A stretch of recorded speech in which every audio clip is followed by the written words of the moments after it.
La grâce et la paix vous sont données de la part de Dieu le Père, de Jésus-Christ notre libérateur et de l'Esprit consolateur. Amen.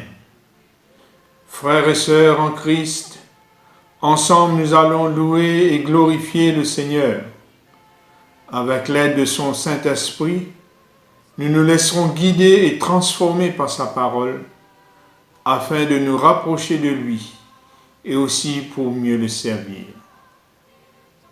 Oui, le Seigneur est notre Dieu. C'est lui la source de toutes choses. Et c'est vers lui et lui seul que nous devons nous tourner à chaque instant. Le don de son Fils est le signe de son grand amour pour nous. À notre tour, exprimons notre gratitude envers lui. Prions. Seigneur, nous reconnaissons que tu es Dieu. Notre désir est de demeurer dans ta présence. Alors nous t'invitons à prendre la place qui te revient dans ce culte. Par ta puissance, viens changer nos cœurs et fais-nous vivre une vraie communion avec toi. En tant que disciples du Christ, nous reconnaissons que nous ne sommes pas que des individus, mais une communauté d'Église, rassemblés autour de Jésus. Ensemble, nous élevons nos voix vers toi pour te remercier pour la communion qui existe entre nous. En participant à ce culte, nous voulons fortifier notre foi en toi, afin de te rester fidèle et aussi pour nous unir davantage en tant que communauté de témoins pour ton service. Par ton Saint-Esprit, ouvre-nous les yeux pour mieux te voir avec les yeux de la foi. Rends-nous attentifs à ta parole et mets en nous les ailes pour le service de ton Église. Amen. Louez Dieu dans son sanctuaire, louez-le par tout l'univers. Louez Dieu dans son sanctuaire, louez-le pour tant de grandeur. Que le luth et la harpe et le tambourin, les cymbales sonores retentissent pour toi. Louez Dieu.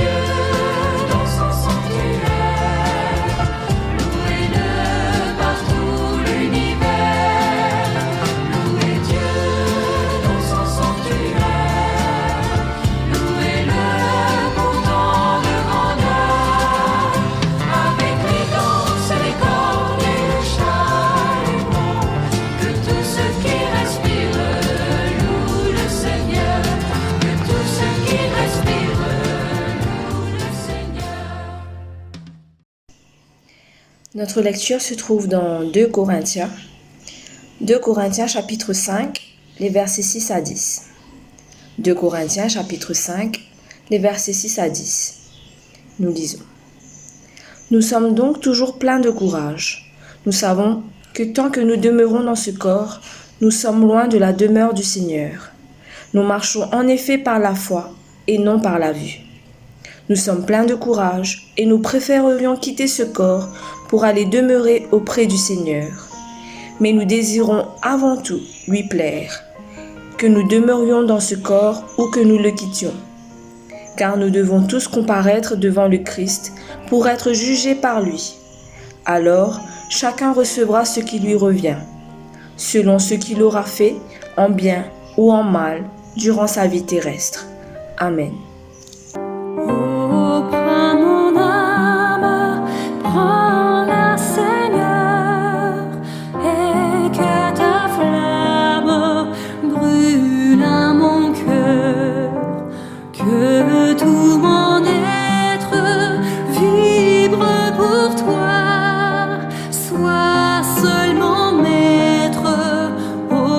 Divin roi, source de vie.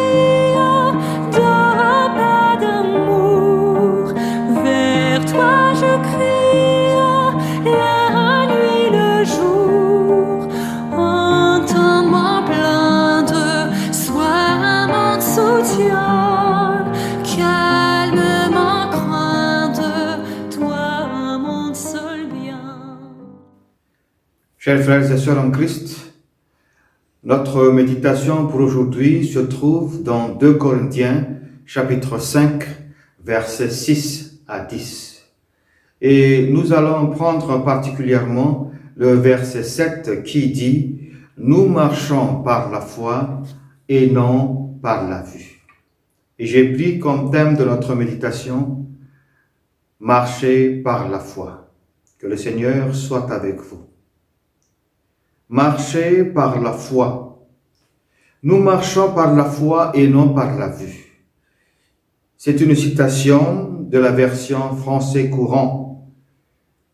C'est une bonne traduction, mais certaines traductions modernes disent « Nous vivons par la foi, nous vivons guidés par la foi ». Donc, marcher ici, c'est une métaphore pour parler de la manière dont une personne mène sa vie. Marcher par la foi ou vivre par la foi, c'est d'abord rechercher et sentir les réalités spirituelles. L'apôtre Paul nous rappelle que les disciples de Christ ne doivent pas fonder la vie sur des bases qui n'ont aucune importance éternelle. Alors, au lieu de rechercher les choses de ce monde, un chrétien devrait se concentrer sur les réalités spirituelles, les réalités invisibles. Un chrétien suit la trace de Jésus-Christ. Et Paul a continué au verset 9, « Mais nous désirons avant tout plaire à Jésus, que nous demeurions dans ce corps ou que nous le quittions. » Nous connaissons Jésus parce que notre foi nous a permis de le rencontrer. Donc nous le connaissons intimement, même si nous ne l'avons pas rencontré physiquement. Nous sentons sa présence, même s'il n'est pas physiquement présent avec nous. Et c'est grâce à notre foi que nous vivons et nous pouvons vivre avec un Dieu invisible. Les gens de ce monde sont étonnés de nous voir prier un Dieu invisible. C'est insignifiant pour eux. Mais c'est ça, vivre par la foi, marcher par la foi. Lorsque nous vivons par la foi, nous connaissons aussi le Saint-Esprit. Le Saint-Esprit qui n'existe pas pour les autres. Comme il est écrit dans Jean 14, 17, c'est l'esprit de vérité. Le monde ne peut pas le recevoir parce qu'il ne peut ni le voir ni le connaître. Mais vous le connaissez parce qu'il demeure avec vous et qu'il sera toujours en vous. Deuxième chose, marcher par la foi, c'est craindre Dieu plus que les hommes. Craindre Dieu plus que les hommes. Marcher par la foi, c'est craindre Dieu. Ça veut dire obéir à la volonté de Dieu inscrite dans les Saintes Écritures. Surtout lorsqu'elle est en conflit ou en contradiction avec des commandements humains. Oui, le Seigneur nous donne le pouvoir de choisir la justice plutôt que le péché, quoi qu'il puisse en coûter. Lorsque nous avons la crainte de Dieu, Dieu nous donne une confiance en lui. Il nous aide à vivre de manière à le glorifier dans notre vie de tous les jours. Nous pouvons par conséquent suivre les préceptes de Dieu plutôt que la philosophie en vogue de notre époque.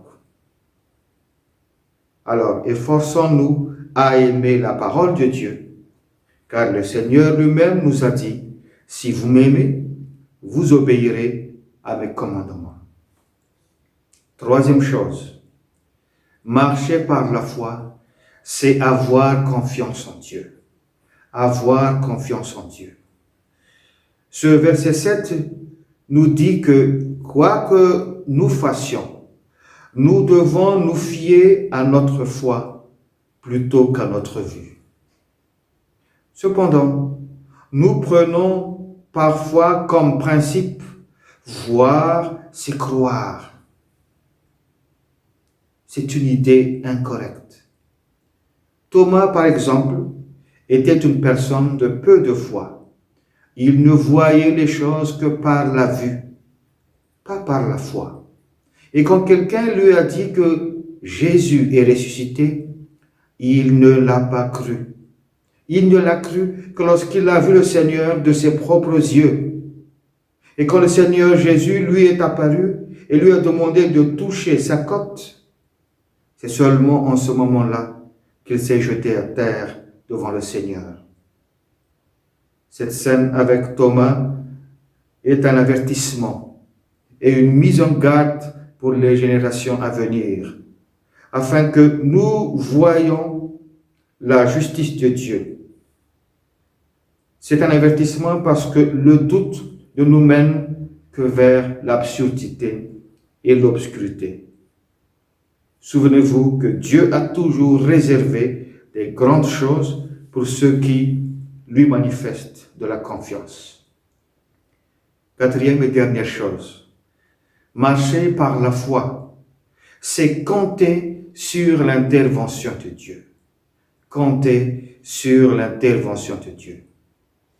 Qui ne s'émerveille pas devant l'immensité de l'univers, les milliards d'étoiles et de planètes, trop immenses pour que des êtres humains puissent en prendre soin.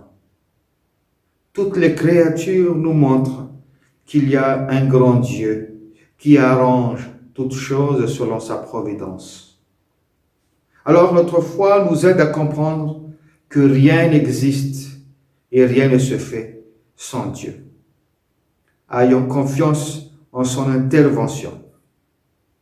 Peut-être nous aspirons tant en ce moment que Dieu intervienne miraculeusement en ce moment de pandémie. Nous nous attendons peut-être à ce que Dieu résolve nos problèmes tout de suite. Mais lui, il sait quand éprouver, quand attendre, quand intervenir. Une chose est sûre, Dieu intervient toujours au bon moment. Alors, avoir la foi, c'est faire confiance en son mode de gouvernance. Soyons braves, car la foi en Dieu n'abandonne pas. Et lorsque nous marchons vraiment, nous vivons par la foi, nous refusons que les circonstances ou l'adversité nous privent de la joie et de la paix en Christ. Chers amis, marcher par la foi, c'est vivre une autre dimension essentielle de la vie. C'est avoir une vision différente que celle du monde. Nous ne fonctionnons pas comme les autres, comme les athées. Nous vivons pleinement avec Dieu. Alors soyons fidèles jusqu'à la fin, car Dieu aime voir la manifestation de la foi de ses enfants. Et il a promis de récompenser généreusement ceux qui endurent la mise à l'épreuve de leur foi. À lui seul soit la gloire. Amen. Celui qui met en Jésus une pleine confiance, jamais ne chancelle plus, compléter sa délivrance. Par la foi, nous marcherons, par la foi, nous triomphons, par la foi, mon Rédempteur me rendra plus que vainqueur. Dans les jours d'adversité, quand tu sens gronder l'orage, regarde en sécurité à Christ et reprends courage. Par la foi, nous marcherons, par la foi, nous nous triomphons par la foi, mon Rédempteur me rendra plus que vainqueur. Seigneur Dieu, tu es près de tous ceux qui t'invoquent. Accueille nos requêtes et nos intercessions. Dieu de miséricorde dont la bonté est sans limite, sois auprès des pauvres et des affligés. Fortifie dans l'épreuve les malades et les mourants. Prends soin de tous ceux qui souffrent. Souviens-toi de tous ceux qui nous sont chers, de ceux que nous nommons dans le secret de nos cœurs, de ceux qui ont demandé le secours de nos prières. Dieu maître du monde, toi qui fais la destinée des nations, nous te prions pour les peuples de ce monde. Assiste dans leur charge ceux qui ont autorité parmi nous. Dirige aussi les chefs des peuples et accorde la paix au monde, afin que nous ayons quelque temps pour te connaître et te servir dans la justice et la liberté. Dieu saint et bon, qui a envoyé ton Fils dans le monde pour rassembler dans l'unité tes enfants dispersés. Veille sur ton Église qui combat sur la terre. Prends pitié de sa détresse, mets fin à ses divisions, dissipe ses craintes, affermis sa foi. Seigneur Dieu, tu entends nos prières et tu les exauces au-delà de nos espérances. Accorde aux hommes de ce temps de te connaître et à ton Église de te servir dans l'obéissance et la foi, dans l'attente du jour où tu seras de tous en tous. Par Jésus-Christ, notre Seigneur, nous te prions. Amen.